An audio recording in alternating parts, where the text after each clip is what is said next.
right, well, if we'll open our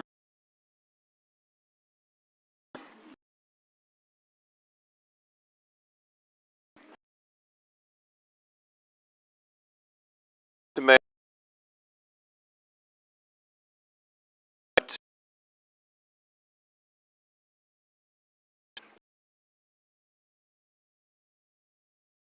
family, neighbors, etc., concerning our Christmas program next week.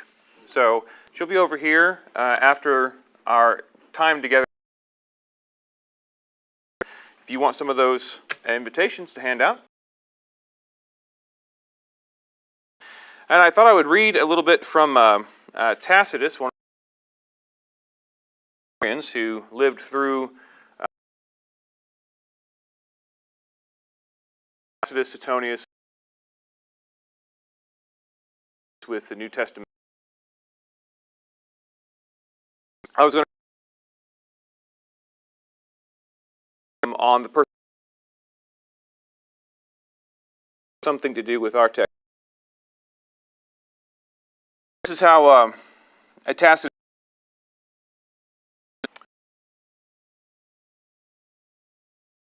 found that Rome, we Nero is involved in a lot of stuff. So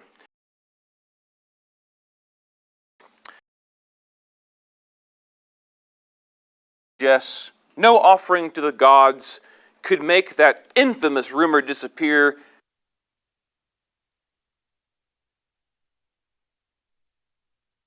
Right? He's probably saying I'm not a crook or something like that, but it didn't work. Didn't work.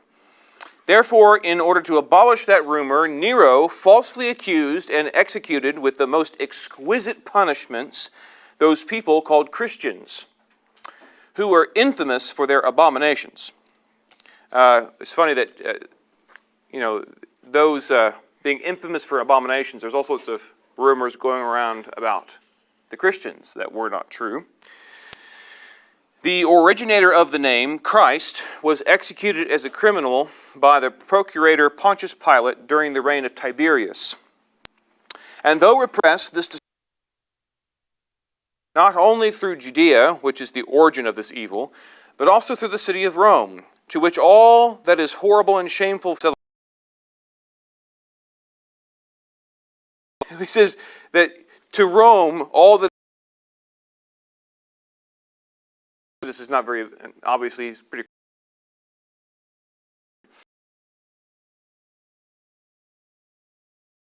Who admitted their faith, and then, using the information they provided, to grab a few, interrogate them, find out the rest. Okay? Not so much for the city. They weren't saying that the Christians burned Rome, but for the hatred of the human race. This is Tacitus talking about how sadistic Nero is. And perishing, they were additionally made into sports. They were killed by dogs, by having the hides of beasts attached to them, or they were nailed to crosses or set aflame. And when the daylight passed away, they were used as nighttime lamps. Nero gave his own gardens for this spectacle and performed a circus game in the habit of a charioteer, mixing with the plebs or driving about the racecourse. Even though they were clearly guilty and merited being made the most recent example of the consequences of crime, people began to pity these sufferers, they began to pity the Christians, because they were consumed not for the public good, but on account of the fierceness of one man. Remember that the Apostle Peter and the Apostle Paul died under the murderous rage of Nero, as well as many other Christians. So, that is one story about Nero. There are many others, and several of them are humorous, such as when he fancied himself a great musician, a grand musician, and he would give concerts in the Colosseum. Of course, he would have the gates locked, so you weren't allowed to leave his glorious concert, stuff like that. Well, Matthew 24, Jesus is pastoring his disciples, told them that the temple will be destroyed within their generation. This is very disturbing, and they've got questions, but Jesus, first of all, takes time to pastor them, and notice in verse 4, Jesus answered and said to them, "Take heed that no one deceives you." So he's putting the responsibility upon them, take heed that no one deceives you, but then he gives them the truth of the matter. "For many will come in my name, saying, 'I am the Christ,' and will deceive many. And you will hear of wars and rumors of wars. See that you are not troubled, for all these things must come to pass. But the end is not yet. For nation will rise against nation, and kingdom against kingdom, and there will be famines, pestilences, and earthquakes in various places. All these are the beginning of sorrows." And we went through that passage last time, and we had just begun to consider how it is that what Jesus is saying prophetically is in fact true for that generation. Remember, back in chapter 23, just a few verses prior, he says, "Assuredly I say to you, all these things will come upon this generation." Later on, in verse 34 of Matthew 24, he says, "Assuredly I say to you, this generation will by no means pass away till all these things take place." So, we're checking came to pass before away.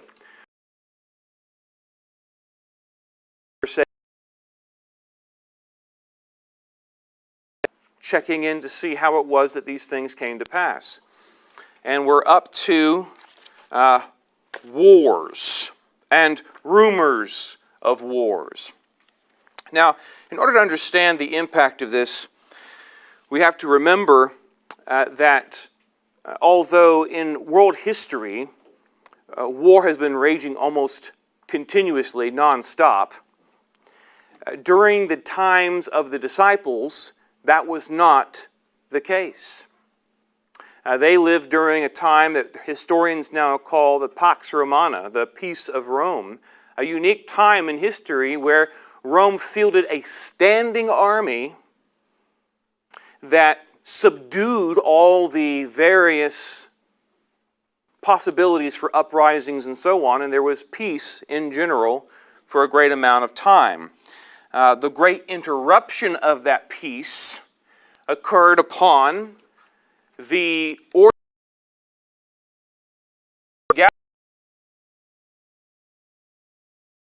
to Jerusalem, starting off the Roman-Jewish, which lasted for 3.5 years and concluded in. That was a huge hiccup. And it was something Jesus is talking to. So he says, be careful. You're going to hear about wars and rumors of wars, and that the end is not yet, just because you hear rumors and so on and so forth. To get a sense of the Pax Romana, I'm going to read a little bit from those who reflected on it near that time. Roman naturalist Pliny the Elder, who lived during the time of Christ, described the immeasurable majesty of the Roman peace. It was unique, and they knew it was unique, and they were glad that peace had come. Epictetus, who was alive during the time of the apostles, writes, "Caesar has obtained for us a profound peace. There are not more battles." And again, in the Roman Empire proper, the period of peace remained comparatively undisturbed until the time of Nero. So, rumors of wars, rumors that could be destabilizing. Oh, did you hear? in AD 40, the Emperor Caligula was made a sin. Caligula also, in his insanity, tried to set up a statue of himself in the sacred precincts of the temple. How's that going to go over with the Jews? Really bad idea. Okay? And violent protests broke out in Jerusalem. And so there was a moment where there was rumors that the Romans were going to bring in soldiers and force the statue to be put where he had said for it to be put. If I remember the story correctly, the guy in charge of, the poor sap in charge of doing this, wrote a letter back eventually to Caligula saying, yeah, I'm not going to do this. I'm going to have to kill like everybody to do this, and I'm not going to do this. And he knew that that would mean that, he'd get in trouble. So he got back to Caligula, and he's like, obviously you need to execute yourself. And he writes that and sends it back before the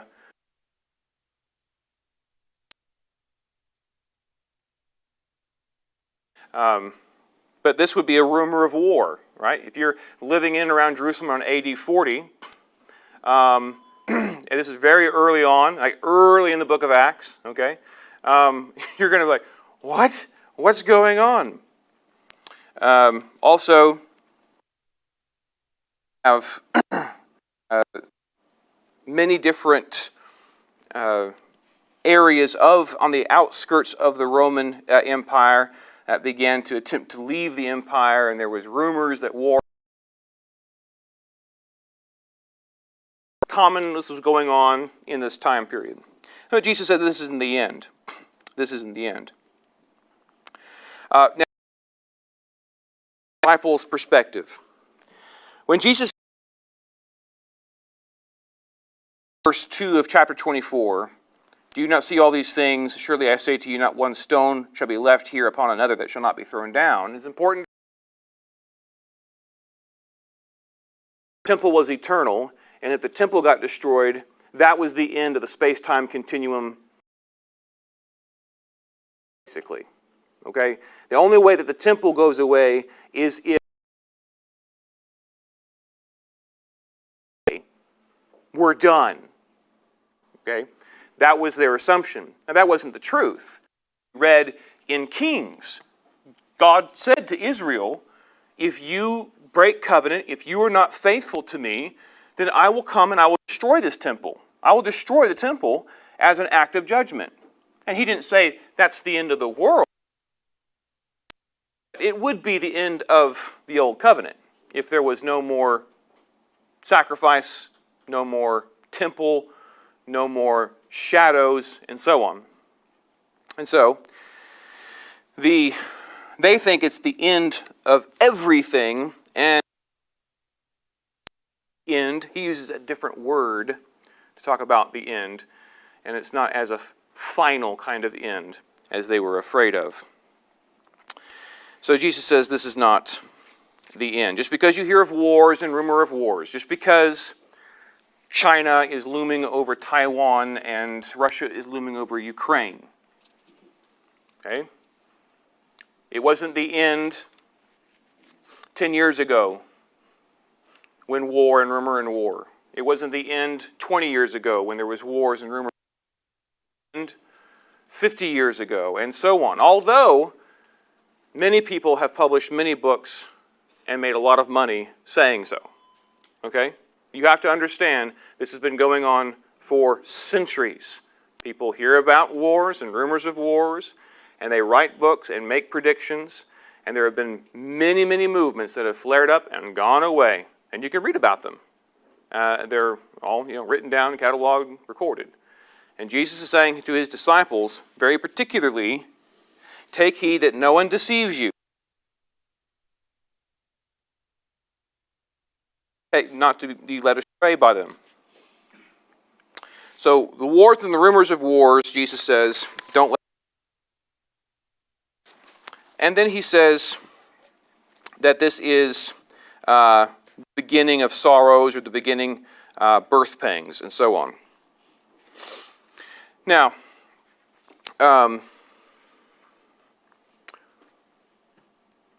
when a woman has birth pangs, what's the eventual outcome? Has a baby. Right? So, Jesus is saying, these actual end. So, he's saying, don't get too worked up.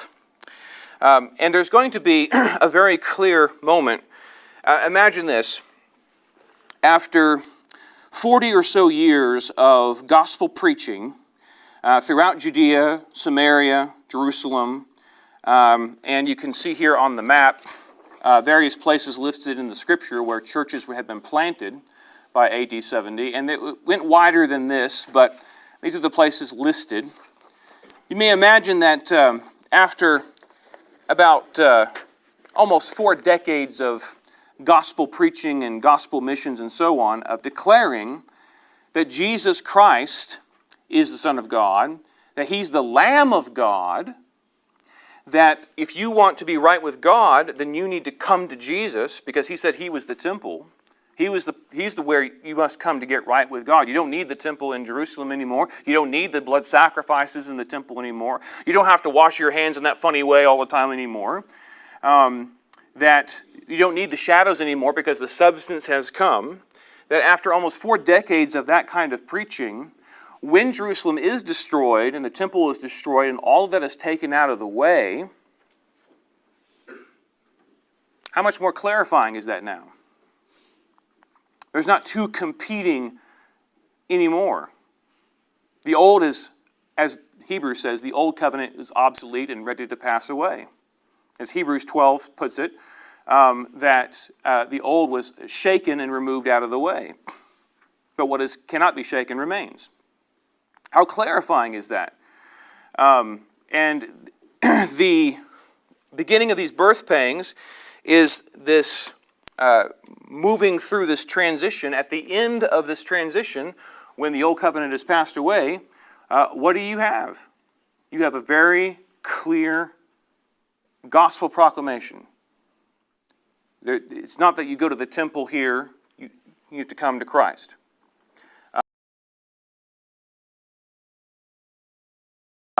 After this time, and what about these famines? You see the of famines in the Bible.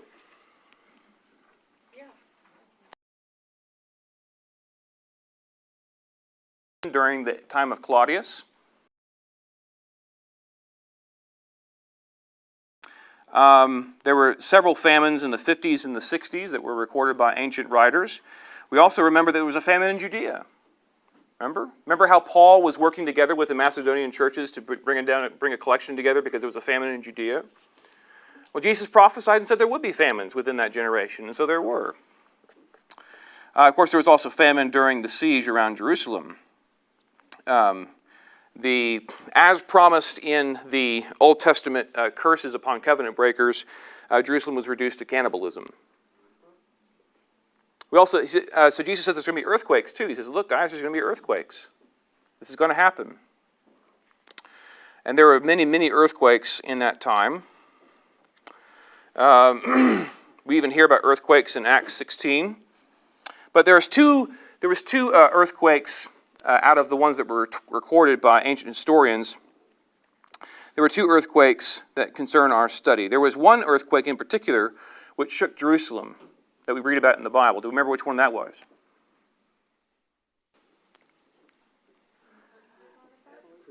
When Jesus died on the cross. There was an earthquake that shook Jerusalem. Remember that. There was another earthquake that occurred in Jerusalem around 67 AD. The historian Josephus, who was on the scene, records there broke out a prodigious storm in the night with the utmost violence and very strong winds with the largest showers of rain and continual lightnings, terrible thunderings, and amazing concussions and bellowings of the earth.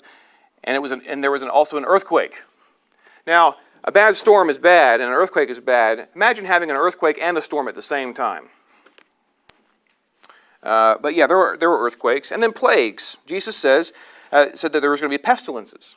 He said there are going to be pestilences, and all these things are going to happen within this generation. Well, again, the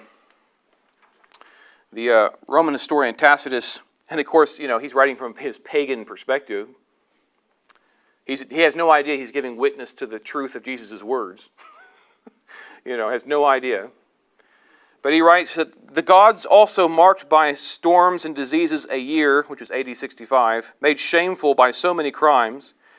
Campania was devastated by a hurricane, the fury of which extended to the vicinity of Rome, in which a violent pestilence was carrying away every class of human beings, houses filled with dead bodies, the streets with funerals.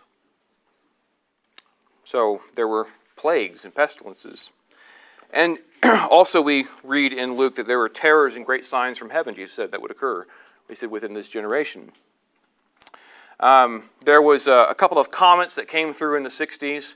One of them came through around AD 60, around the time of Nero, and the way that these ancients looked at comets was very unhelpful.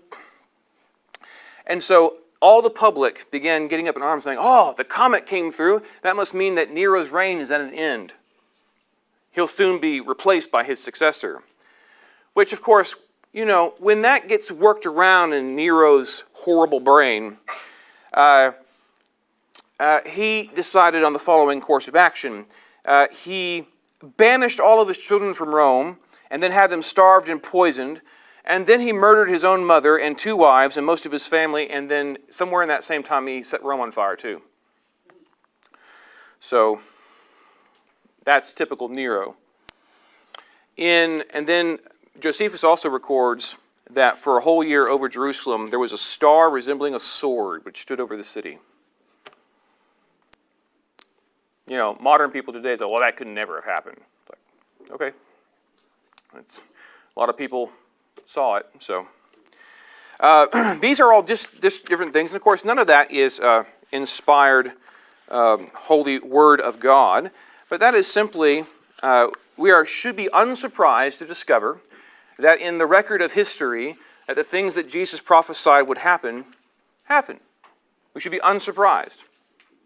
And he said it would happen, and okay, it did.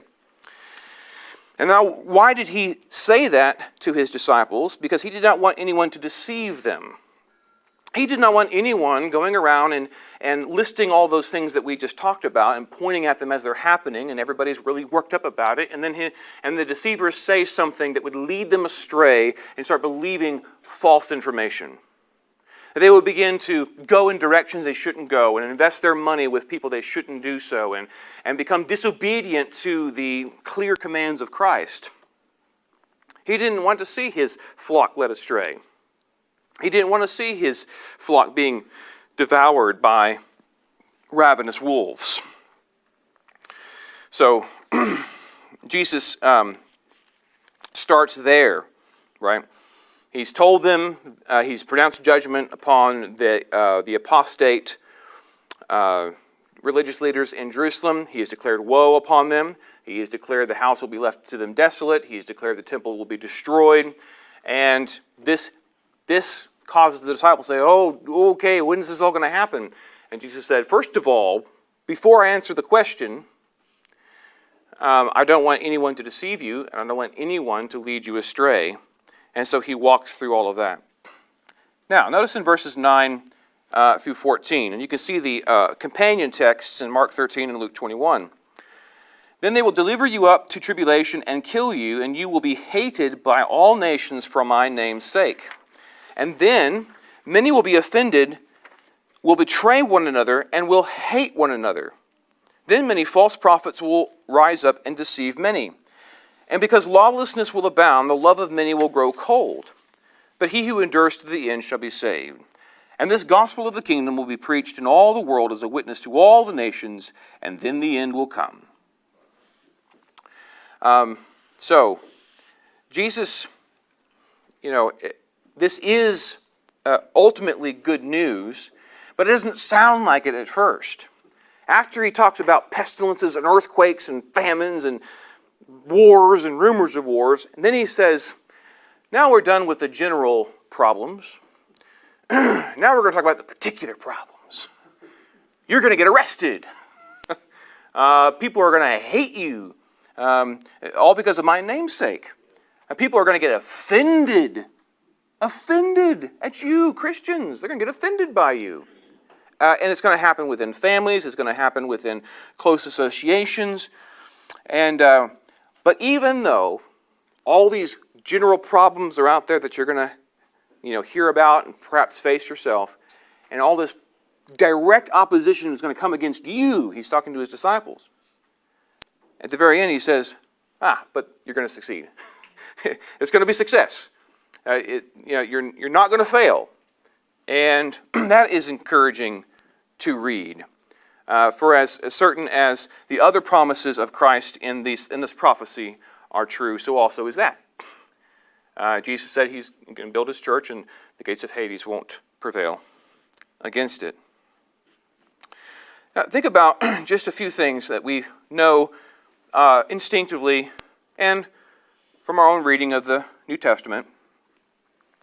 Do you remember anything about the disciples and the people of the church, servants of the church, messengers of the church, and so on? Can we remember anything in the New Testament about any of them being killed or hated or persecuted? A lot of examples, right? Stephen was stoned to death for the faith. James, the brother of John, was put to death by the sword, by Herod, right?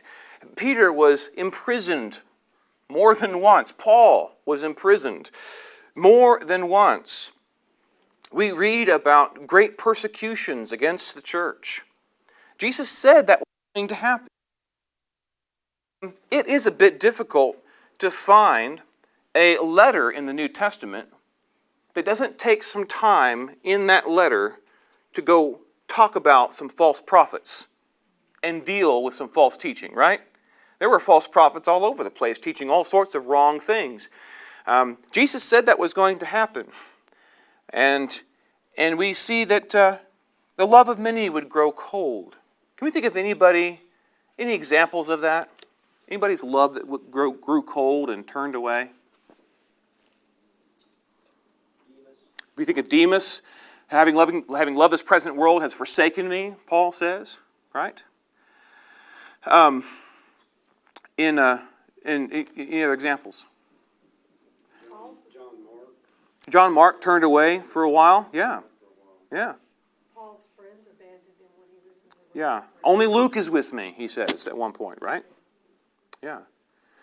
In 1 John chapter 2, John says that, children, we know that it is the last hour, or it is the last hour, and you have heard that Antichrist is coming. Even now many Antichrists have come. By this we know that it is the last hour. They went out from us, but they were not of us. But they went out that it might be manifest, or if they were of us, they would have continued with us, but they went out that it may be manifest that none of them were of us. They turned away. Much like what the preacher to the Hebrews was trying to warn against. Don't turn away. Don't go back. Don't go back to the shadows. And so Jesus said this was going to happen, and we read all sorts of things in the New Testament that verify that, in fact, these are the persecutions and the troubles and the trials that the church faced, even as he said they would. So we'll look more at that passage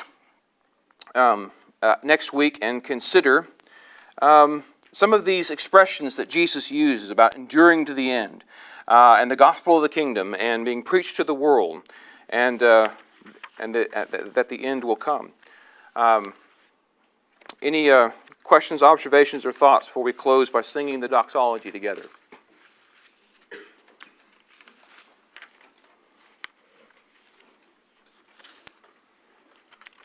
All right.